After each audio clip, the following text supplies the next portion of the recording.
आप दिल्ली गए थे अभी चुनाव के बाद, उसके बाद वहाँ पर आपकी अखिलेश जी से मुलाकात हुई, सभी जो भी सांसद चुने गए हैं 90 निर्वाचित, उनसे बातचीत की अखिलेश जी ने। आपको क्या निर्देश दिए हैं, क्योंकि आपका समाजवादी पार्टी का आरोप है कि यहाँ फरफावाद में धांधली की गई है और विपक्ष वहाँ पर कह रहा है कि ऐसा कुछ नहीं हुआ। क्या कहा आपसे अखिलेश जी ने? माननीय राष्ट्रीय अध्यक्ष अखिलेश यादव जी का हम विशेष रूप से धन्यवाद देते हैं जी, क्योंकि उन्होंने मतगणना के दौरान जब हमारा 21वां राउंड कंप्लीट हुआ था और 27वें तक हम लगातार बढ़त बना रहे थे, 27वें राउंड के बाद एकाएक एक बूथ पर 5,916 वोट दिखा दिए। हालांकि हमारी बढ़त थी वो धीरे धीरे बढ़त थी, लेकिन हमेशा 7वें राउंड के बाद लगातार बढ़त थी।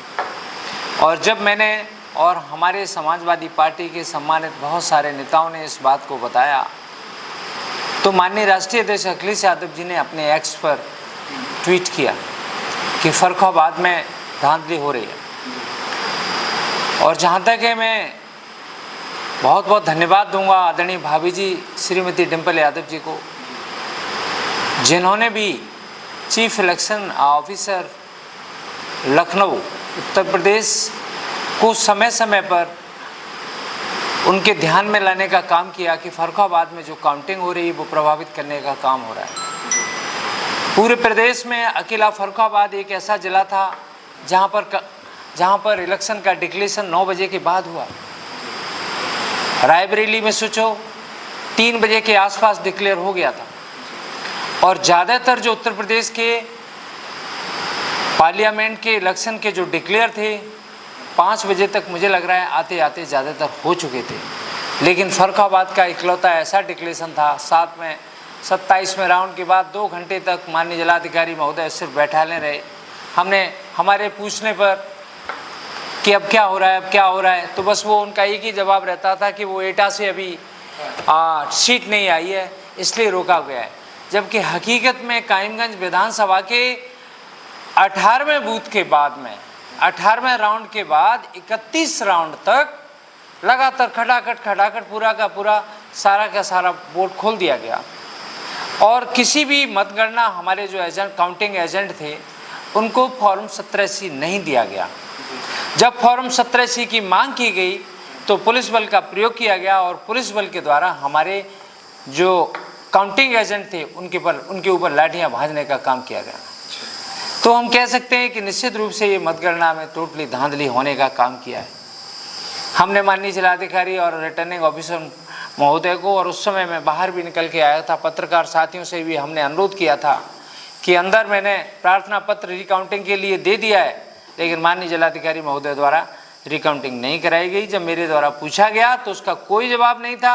मैंने प्रेस वार्ता में ज़रूर माननीय जिलाधिकारी जी का जिलाधिकारी का स्टेटमेंट सुना था। उन्होंने कहा कि हमें रिकाउंटिंग के लिए एप्लीकेशन दी गई और उसको हमने खारिज कर दिया। तो हम कह सकते हैं कि फर्रुखाबाद में निश्चित रूप से मतगणना में धांधली होने का काम किया है।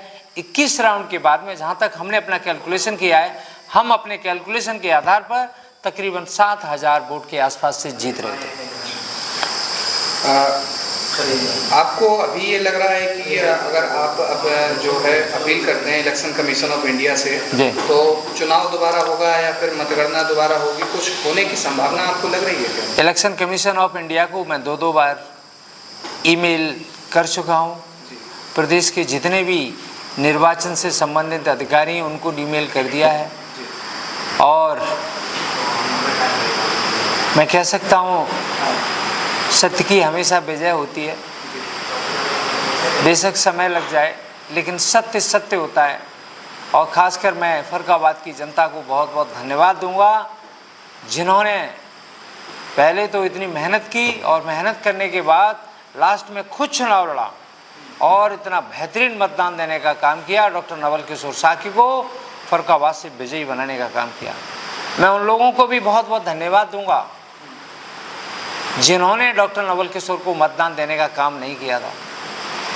मेरे पास जगह जगह से कई गाँव से सूचनाएं आ रही हैं कि वो सभी लोग दुखी हैं जिन्होंने मुझे मतदान नहीं दिया। मैं कह सकता हूं मैं उनको भी बहुत बहुत धन्यवाद देता हूं। और उनसे भी अनुरोध करूंगा कि डॉक्टर नवल किशोर ने जो पहले कहा था वो आज भी अपनी बात पर लाजिब है। हमने वादा किया था कि बच्चों को पढ़ाने का काम करूंगा। मैं बेशक पूरी 5 विधानसभाओं में जो भी गरीब बच्चे हैं उनको व्यक्तिगत रूप से पढ़ाने का काम करूंगा। उनको IAS, PCS, IIM, MBA, NDA, CDS और जो भी बड़ी बड़ी नौकरियां हैं उन नौकरियों में बच्चे जाने के लिए पढ़ना चाहते हैं, उन बच्चों को पढ़ाने का काम करूंगा। और मैं ये भी कहना चाहूँगा, खासकर अमृतपुर विधानसभा के वहाँ के माननीय विधायक जी डॉक्टर नवल किशोर के लिए खुला संदेश दे रहे हैं, खुली धमकी दे रहे हैं कि डॉक्टर नवल किशोर को तो डॉक्टर है, उसे तो अपनी डॉक्टरी करना चाहिए, उसका राजनीति पर अधिकार तो बनता ही नहीं है। मैं खासकर अमृतपुर विधानसभा के सम्मानित जनता को कहना चाहूँगा, बेशक मैं फिर कह रहा हूँ, मैं राजनीतिक बिल्कुल नहीं हूँ, मैं समाज सेवी हूँ, मैं डॉक्टर हूँ और एक डॉक्टर के रूप में जो मैंने लगातार सेवा की है, अब अमृतपुर के लोगों की मैं और सेवा करने का काम करूंगा ताकि उनके मन में जो हमारे प्रति जो थ्योरम बना, आगे भविष्य में जिन मतदाताओं ने हमें वोटिंग न करने का काम किया है और जो मुझे अपमानित कर रहे हैं, वो मुझे नहीं अपमानित कर रहे हैं, वो अमृतपुर विधानसभा की सम्मानित जनता को मतदान करते हैं, क्योंकि जनता ने ही माननीय सुशील जी को विधायक बनाने का काम किया है। माननीय सुशील साहब कि कोई ऊपर से आसमान से टपके नहीं है, तो हम कह सकते हैं कि वो डॉक्टर नवल किशोर का तो अपमान कर ही रहे हैं, लेकिन सम्मानित जनता का सम्मानित जनता का भी वो अपमान करने का काम कर रहे हैं। जनता का अपमान ज़्यादा कर रहे हैं, आपका कम कर रहे हैं। बेशक। एक चीज़ बताइए सर, उत्तर प्रदेश के पूर्व CM अखिलेश यादव जी और फरकाबाद की जनता की बात की जाए तो वो आपको कहीं ना कहीं मान रहे हैं कि आप ही उनके सांसद हैं। बेशक, जैसे मुझे याद है, मैं धन्यवाद दूंगा अपने राष्ट्रीय अध्यक्ष माननीय अखिलेश यादव जी का। तो उन्होंने अपने भाषण में जब पार्लियामेंट, जो नव निर्वाचित पार्लियामेंट सदस्य हैं, लखनऊ के राम मनोहर लोहिया सभागार में पहुँचे, तो माननीय जी ने सबसे पहले धन्यवाद तो नवनिर्वाचित सांसदों को दिया, लेकिन साथ में डॉक्टर नवल किशोर साहब के और फूलपुर के जो माननीय प्रत्याशी जी थे अमरनाथ मौर्य जी, उनको भी उन्होंने धन्यवाद दिया और कहा कि कुछ ये तो प्रमाण पत्र वाले हमारे सांसद हैं और 2 सांसद हमारे ऐसे हैं जिनको प्रमाण पत्र शासन से नहीं मिला, लेकिन जनता ने उनको सांसद बनाने का काम किया है और वो हमारे सांसद हैं। इसलिए भी मैं माननीय राष्ट्रीय अध्यक्ष अखिलेश यादव जी का बहुत बहुत धन्यवाद देता हूँ। फरकाबाद की जनता आपके लिए मुहिम चला रही है, लगातार ट्वीट चल रहे हैं, लगातार फेसबुक पे आप ट्रेंडिंग में चल रहे हैं जी। जनता, बहुत सारे लोगों की ऐसी वीडियो आई है जिनके आंखों में आंसू भी देखे जा सकते हैं। क्या कहेंगे फरकाबाद की जनता में आपको एक हैशटैग अभी भी इतना प्यार मिल रहा है? एक हैशटैग चलाया जा रहा है justice for doctor Naval Kishore, उसके बारे में क्या? मेरा तो यही है, जब सारे हथियार ख़त्म हो जाते हैं, सारे न्याय की उम्मीद ख़त्म हो जाती हैं, तो कोई भी व्यक्ति है वो जनता की अदालत में जाती है और जनता की अदालत एक दुनिया की सबसे बड़ी ऐसी अदालत है, उसने जो तय कर लिया वही होता है। अगर शासन प्रशासन ने हमारी जनता की बात नहीं मानी तो मैं भरोसा दिलाता हूँ और मुझे पूरा भरोसा है कि आगे आने वाले भविष्य में जनता न्याय दिलाने का काम करेगी। डॉक्टर नवल किशोर साक्य को जो उन्होंने मतदान दिया था और सांसद बनाया था, अब की बार ऐतिहासिक मतों से विजयी बनाने का काम करेगी। सर एक चीज़ बताइएगा कि जैसे फरकाबाद की बात कर ली, यहाँ पर 4 तारीख को जब मतगणना स्थल पर आप थे, बताया जा रहा है कि आपके समर्थकों को लाठी चार्ज किया गया प्रशासन के द्वारा, आंसू गैस की गोली छोड़ी। जी बेशक। क्या हकीकत थी वहाँ की? मैं बहुत दुखद हूँ इस घटना से। बहुत सारे लोगों को मैंने देखा जिनके ऊपर लाठी और डंडे भांजे गए। बहुत सारे लोगों को ब्लंट इंजरी एब्डोमेन हुआ, ब्लंट इंजरी चेस्ट हुआ। इसके साथ में 2 बच्चे हैं जिनके हाथ में फ्रैक्चर हुआ, जिनका राम मनोहर लोहिया और फरुखाबाद में ऑपरेशन हुआ। कुछ 2-3-4 लोग हैं जिनके ऑपरेशन मैंने व्यक्तिगत रूप से लखनऊ के हॉस्पिटल में कराने का काम किया है। मैं खासकर प्रशासन को इसके लिए मैं कठोर शब्दों में निंदा करूंगा कि उन्होंने हमारे समर्थकों को तो मारा ही, हमारे साथ तो अहित किया ही, लेकिन हमारे समर्थकों को भी उन्होंने बहुत मारा पीटा। इसके लिए मैं आगे माननीय राष्ट्रीय अध्यक्ष अखिलेश यादव जी को मैंने उनके संज्ञान में डाल दिया है, और भविष्य में जब भी सरकार आएगी इस चीज़ का संज्ञान में लेके उस पर उचित कार्रवाई करवाने का काम भी डॉक्टर नवल किशोर साथी करेगा। आपकी इलेक्शन कमीशन में भी बात चल रही है, आपने एप्लीकेशन दिए हैं रिकाउंटिंग के लिए, 4 तारीख को भी आपने एप्लीकेशन दिया था। क्या कहा था जब वहाँ के डीएम साहब ने? उस समय जो मुझे लग रहा था वो बहुत दबाव में थे, चाहे वो माननीय जिलाधिकारी हो, एडीएम हो, एसडीएम हो, जितने भी काउंटिंग के लोग थे, ऐसा लग रहा था इनके ऊपर बहुत प्रेशराइज है, हमारी बात वो सुनने को तैयार नहीं थे। तो मैं कह सकता हूँ, यहाँ तक कि मैंने जब चीफ इलेक्शन ऑब्जर्वर से मैंने बात करी तो उनका भी यही जवाब था कि इसके लिए तो आरओ करेगा, आरओ करेगा। सोचो, जब मैं रिकाउंटिंग की मांग कर रहा था तो आरओ साहब ये कह रहे थे कि आप अलीगंज जाइए, वहाँ एटा जाइए। तब मैंने उनसे कहा कि आरओ बड़ा होता है साहब, या आरओ बड़ा होता है? तब उन्होंने दोबारा से फिर दिया, तब जाके कहीं एप्लीकेशन लिया, and they take just for formality. और मुझे ये भी मालूम पड़ गया था कि नथिंग ऑफिशियल अबाउट इट, इस पर उनको कुछ करना नहीं था, वही किया जो उन्होंने सोच रखा था। कहीं ना कहीं ऐसा भी वहाँ के लोग कह रहे थे कि वहाँ पर लगातार 4-5 घंटे बहुत बड़ा बवाल कटा, और टाइम्स 24 भी आपके लिए लगातार लाइव चल रहा था, बता रहा था वहाँ की फरकाबाद की और INDC नेटवर्क। तो आप ये बताइए कि फरकाबाद में जब ये बवाल कट रहा था, जब आप अंदर थे, तो ऐसा भी हुआ था कि आपके साथ भी कुछ किया गया हो? नहीं, मेरे साथ हाँ, जब हम कायमगंज विधानसभा की जहाँ पर काउंटिंग हो रही थी, काउंटिंग स्थल पर गए तो वहाँ का एक पुलिस का कांस्टेबल था, तो उसने मेरे साथ मिसबिहेव किया, और इस बात की इसकी कंप्लेंट जब मैंने सीडीओ और ये एसडीएम को बताया तो वो भी सब मिली भगत थी कायमगंज विधानसभा की। इवन कि जब मैंने कहा कि 18वां राउंड की अभी डिस्प्ले पे काउंटिंग को प्रदर्शित नहीं किया गया है और आपने 31 खोल दिया, हमारे जो काउंटिंग एजेंट हैं वो ये कह रहे हैं कि आप अनाउंस करिए, तो ही जस्ट अनाउंसिंग ओनली 3 बूथ, 19, 20, 21, और वो भी सही तरह से उन्होंने डिक्लेयर नहीं किया। जैसे डिक्लेयर करते हैं तो फलाने प्रत्याशी को इतना मिला, फलाने को इतना मिला, एंड फाइनली इतना है, लेकिन ही जस्ट टेलिंग दैट कि फलाने कैंडिडेट को टोटल इतना, फलाने कैंडिडेट को टोटल इतना, फलाने को इतना। इससे आंकड़ा नहीं लगाया जा सकता कि आपको इस राउंड में कितनी बढ़त हुई है। तो हम कह सकते हैं कि कायमगंज विधानसभा में प्रशासन ने धांधली करने का काम किया। आपने सीधा आरोप लगाया कि धांधली हुई है? बेशक। तो ये बताइए, फरकाबाद की जनता जो आपको इतना प्यार दे रही है अभी भी, सभी लोग आपको बता रहे हैं, हैशटैग चला रहे हैं डिस्ट्रिक्ट फॉर नवल किशोर, और क्या करेंगे फिर आप? फरकाबाद की जनता जो हमें प्यार दे रही है, मैं अपने फेसबुक के माध्यम से पहले ही कह चुका हूँ, इतना प्यार और अपार आशीर्वाद देने के लिए फरकाबाद की जनता का हम शुक्रिया अदा करते हैं। हम तो उस जनता का शुक्रिया अदा करते ही हैं जिसने हमें वोट दिया है, लेकिन जिन लोगों ने हमें वोट देने का काम नहीं किया है उसका भी हम दिल से बहुत बहुत शुक्रिया अदा करते हैं।